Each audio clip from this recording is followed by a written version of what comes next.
ఎందుకు ఆయన సిగ్గుపడాలా? కానీ నిస్సిగ్గుగా ఆయన ఇచ్చినటువంటి 6 గ్యారెంటీలు ఫెయిల్యూర్ అయినా, 420 సబ్ గ్యారెంటీలు ఫెయిల్యూర్ అయినా, అట్టర్ ఫ్లాప్ అయినా, మరి ఆయన ఉల్టా ఓటర్లను బెదిరిస్తా ఉన్నాడు. నువ్వు ఇస్తానటువంటి ఏ పథకం అమలు జరిగిందని ఈరోజు పెద్ద పెద్ద మాటలు మాట్లాడుతుండో రేవంత్ రెడ్డి చెప్పాలి. బీజేపీని విమర్శించేటువంటి నైతిక హక్కు ఎక్కడదని అడుగుతా ఉన్నాను. ఎంత బరితెగింపో అర్థం కావడం లేదు. మీరు ఇస్తానటువంటి మహిళలకు 2,500 రూపాయలు, అమ్మాయిలకు కాలేజీకి వెళ్ళేటువంటి వాళ్ళందరికీ స్కూటీలు, ప్రతి విద్యార్థికి 5 లక్షల విద్యా భరోసా కార్డు, సంవత్సరం రూపల 2 లక్షల ఉద్యోగాలు, నిరుద్యోగ యువతకు నెలకు 4,000 రూపాయలు, పొదుపు సంఘాలకు 5 లక్షల రూపాయలు, దళిత కుటుంబాలకు ప్రతి కుటుంబానికి 12 లక్షల ఆర్థిక సహాయము, బీసీ సంక్షేమానికి 1,00,000 కోట్లు, పెళ్ళైతే తులం బంగారము. ఈ రకంగా మీ గ్యారంటీలు ఏ ఒక్కటి అమలు చేయకుండా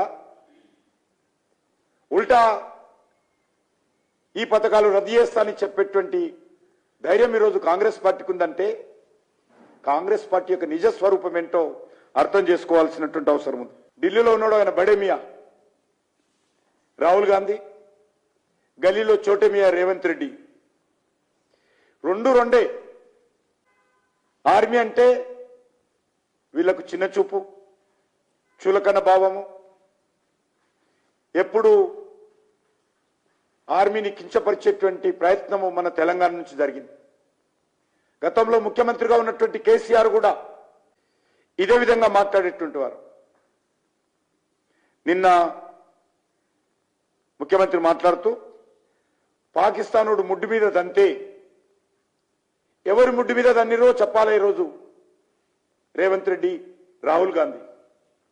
ఎవరి ముడ్డు మీద పాకిస్తానుడు తన్నాడు, ఇది మాట్లాడే భాషన ఒక ముఖ్యమంత్రి వ్యక్తి ప్రాణాలకు తెగించి రాత్రనక పగలనక కుటుంబాలను వదిలిపెట్టి దేశం కోసం అడవుల్లో, గుట్టల్లో, భారత సరిహద్దుల్లో కాపలా కాస్తూ దేశాన్ని రక్షిస్తున్నటువంటి సైనికులను ఉద్దేశించి ముడ్డు మీద తన్నారని మాట్లాడతారా మీరు? ముఖ్యమంత్రి సీటు రక్షించుకోవడం కోసం నెహ్రూ కుటుంబ రక్తాన్ని రేవంత్ రెడ్డి ఎక్కించుకున్నట్టు కనిపిస్తా ఉంది.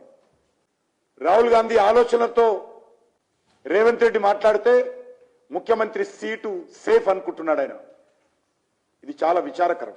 మనకు తెలుసు దేశానికి వ్యతిరేకంగా నెహ్రూ కుటుంబం అనేక సార్లు మన సైనికులను తక్కువ చేసి చూపించేటువంటి ప్రయత్నం జరిగింది.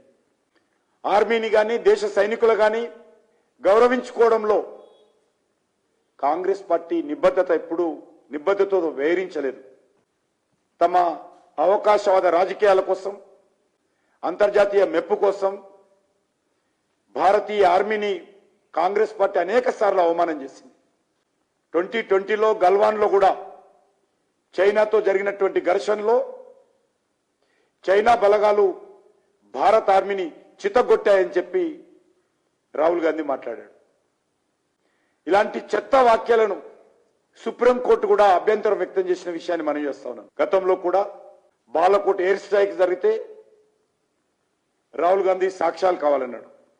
ఒక ప్రతిపక్ష నాయకుడుగా ఉన్నటువంటి వ్యక్తి, కాంగ్రెస్ పార్టీ అధినేతగా ఉన్నటువంటి వ్యక్తి ఇలాంటి సమయాల్లో ప్రభుత్వానికి, సైనికులకు, దేశ ప్రజలకు అండగా ఉండాల్సినటువంటి వ్యక్తులు ఈ రకంగా దేశానికి వ్యతిరేకంగా, సైనికులకు వ్యతిరేకంగా మాట్లాడడం ఏదైతున్నదో చాలా దురదృష్టకరమని ఈ సందర్భంగా మనం చేస్తున్నాను.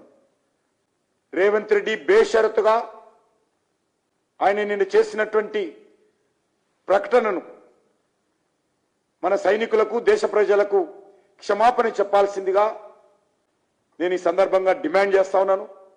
ఎందుకంటే రాహుల్ గాంధీ నుంచి నేను ఎక్కువ ఎక్స్పెక్ట్ చేయను. రాహుల్ గాంధీ కూడా ఇదే విధంగా అనేక సార్లు మాట్లాడారు. ఆర్మీని కించపరచడంలో మన రాష్ట్రంలోని బీఆర్ఎస్ కూడా తక్కువేమి కాదు. చైనాకు సంబంధించినటువంటి గల్వాన్ లోయలో కూడా సరిహద్దు మనకు చైనాకు ఘర్షణ జరుగుతున్నప్పుడు మునుగోడు ఎలక్షన్స్ జరిగాయి.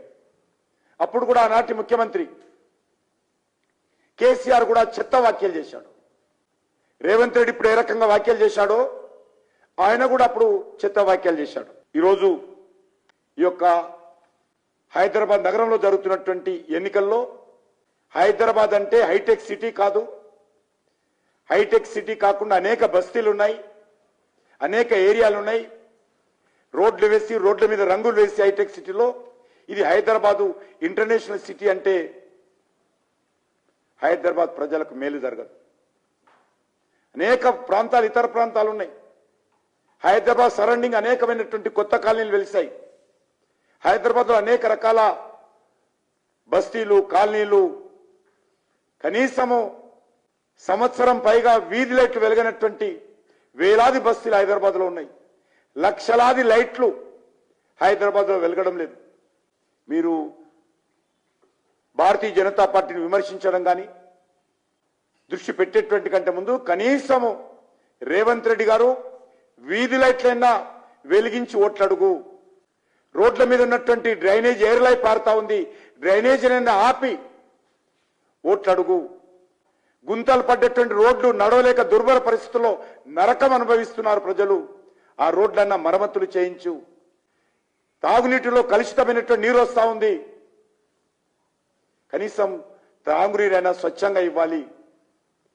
గతంలో కేసీఆర్ ఏమీ చేయలేదు జూబ్లీహిల్స్ కు. మీ 2 సంవత్సరాలుగా మీరు ఏమీ చేయలేదు. మీ 2 పార్టీలు ఒకటే. ఈరోజు మళ్ళీ ఒకటి మాట్లాడతాడు, బీఆర్ఎస్ బీజేపీ ఒకటని. ఏ రకంగా ఒకటో ఇప్పటికే 100 సార్లు చెప్పాం. మీరు ఒకటి, బీఆర్ఎస్ కాంగ్రెస్ ఒకటి. అనేక ఆధారాలున్నాయి. మీ కాంగ్రెస్ పార్టీ ప్రభుత్వంలో కేసీఆర్ మంత్రిగా ఎలగబెట్టాడు. మీ కాంగ్రెస్ పార్టీ ప్రభుత్వంలో కేసీఆర్ అల్లుడైనటువంటి హరీష్ రావు మంత్రిగా ఎలగబెట్టాడు. అక్కడ మీ పార్టీ, ఇక్కడ మీ పార్టీ కలిసి పనిచేశారు ఇద్దరు కూడా. మేము ఎప్పుడు కూడా ఎవరితో కలవలేదు, భవిష్యత్తులో కలవం కూడా. మీ 2 పార్టీలు కూడా కుటుంబ పార్టీలు, మీ 2 పార్టీలు కూడా కరప్ట్ పార్టీలు. అసలు మీకే ఈరోజు ఢిల్లీ లెవెల్లో కాంగ్రెస్ కు బీఆర్ఎస్ కు ఒప్పందం కుదిరింది. అందుకే ఈ రోజు వరకు ఏ ఒక్క కేసు మీద పురోగతి లేదు.